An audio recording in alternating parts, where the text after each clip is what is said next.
East, Central and West Africa. Welcome to Global Net TV. And he is joined by Matthew Fitch, who is the Product Manager, Africa. And of course, Fidel is here. And Fidel, let's play your first shot. Okay, thank you and welcome to Nigeria, gentlemen. Have you been here? Let's just start from you. As Torsten Hines, our CEO, mentioned at the time, it was really important for us to make sure that when BlackBerry 10 did launch, the user experience was fantastic. And I think with the Z10 we've achieved that. Okay, so just in terms of the market share, if we look at Nigeria in particular, according to GfK, we've now been the #1 smartphone vendor here for more than a year.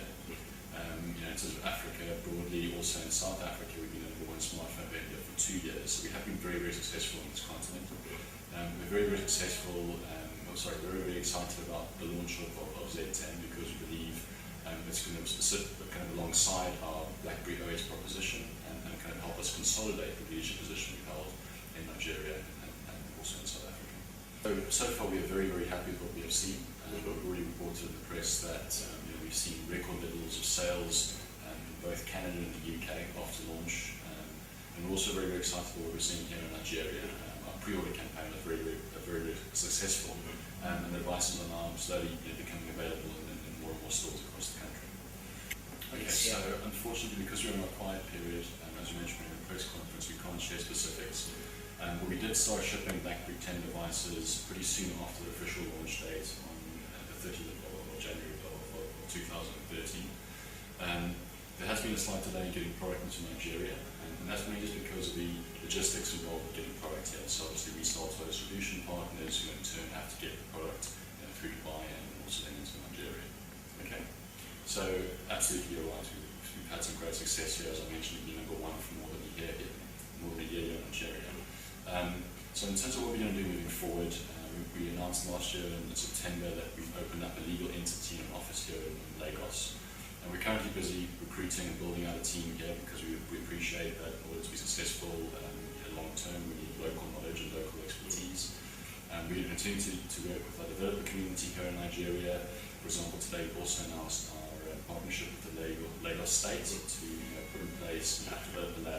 We also work with the Arbor Technology as part of the BlackBerry academic program, the co-creation hub in terms of partnership there. We appreciate that what's going to be really important for us moving forward is not just the device or the service, but also the entire ecosystem, as you say. So it's really important for us to make sure that there's enough locally relevant content and applications available to Nigerians. Okay. So what we've done in Nigeria is we've worked with our partners, both the carriers and distributors and retailers, to make sure we make available a wide range of both devices and services. So on the device side, you start with the BlackBerry 9220, 9320 in the curve range, all the way through to the BlackBerry Bold 9100 in the Bold range. And then in terms of services, we also cater for a wide range of needs, starting with BlackBerry Social for key networkers and browsers, right through to security conscious enterprise users with the BlackBerry Enterprise service. Okay. So I think we're definitely in a good position. And specifically around our new platform. We've now got a brand new platform based on mobile computing. So we're almost going beyond just smartphone. We're going into an era of mobile computing. And because of our new platform, we believe that the QNX-based platform will allow us to go well beyond what is in the market right now. So even looking at technologies like your mobile device integrating into your vehicle or into your home, things like that. So those possibilities are definitely on the table, and I think that's specifically something that we'll work towards in really staying latest and greatest and ensuring that we've got the latest and greatest not only on the enterprise side, because yes, previously we've always been very strong on our enterprise and our security and manageability side. But also now with features like Time Warp and so forth and Story Maker, you can see that we're catering for the latest and greatest consumer features as well. To the Nigerian public and consumers, I think first of all I'd just like to thank you very much for your support, and we really hope that the BlackBerry 10 products will suit your needs, and we're pretty confident that you'll like them. Fantastic. Many thanks. And Once again, congratulations on the Z10.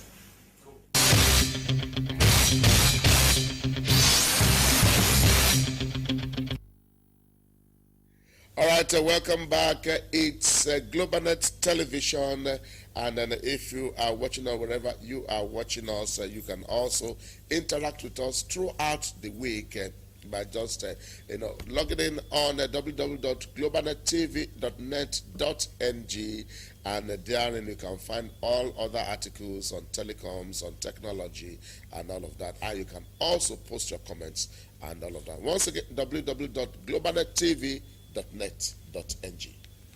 Whatever your feelings are, comments, opinions about, the BlackBerry, the entire brand, expectations and all that, post your comment there. We'll get them right to the authorities involved. Okay, fantastic. And Fidel, let me ask you your last word on because I think that we've done a comprehensive evaluation Back-to-back. of this Z10 issue. Yes. Probably laid it to rest after today. But from what the managing director said there, we said it that the data were not forthcoming, the figures were not forthcoming. It was all about, okay, but when it came to Nigeria, we have been number one in Nigeria. It was quick to say that, yes. But is it being backed up with figures? How many phones are you selling, even in Nigeria, to make you number one? I think BlackBerry has to do much, much more in being forthright with actual figures that we can work with. We need the numbers. Very, very important. Okay. For whatever evaluation that you're going to have vis-a-vis the other brands. And it's also important for them to have a full-fledged office Yes. in Nigeria, Yeah. particularly in Lagos. Okay. It will be very, very crucial to their market growth. No, it's a simple reasoning, Fidel. If you say that you've been number one in smartphone in Nigeria, yes. and you don't have office here in yes. Nigeria, then some of the things that because To me, you are taking that market for for granted yes. instead of trying to consolidate yes. on it. But the way they all came here with the full force of the BlackBerry team, they have identified Nigeria as very, very important. You can see it right there, and I think they are going to do much more, with it. Expectedly. All right, this is where we round it up today, and don't forget, we still have the interview, full-fledged interview with the number one broadband service provider in Nigeria, Swift, Charles Anodo. Interview still there. A conversation on the 2.3 Spectrum. Spectrum still there. So many things to bring to your attention every Thursday on this platform. Be our guest and stay on top of telecoms in Nigeria. I'm Kule Shade, and hope you do.